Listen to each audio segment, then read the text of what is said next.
புலியும் கருணையும். ஒரு பெரிய காடில் ஒரு சக்தி வாய்ந்த புலி வாழ்ந்து வந்தது.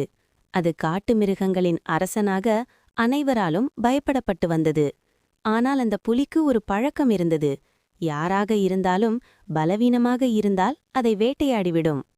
ஒரு நாள் புலி காடு வழியாக நடந்து கொண்டிருந்தபோது ஒரு சிறிய மான்குட்டி ஒரு குழியில் விழுந்து அழுது கொண்டிருந்ததை பார்த்தது. இது எளிதான வேட்டை என்று புலி நினைத்தது. ஆனால் மான்குட்டியின் கண்களில் பயமும் வேதனையும் இருந்தது. அந்த நேரத்தில் புலியின் மனதில் ஒரு எண்ணம் தோன்றியது.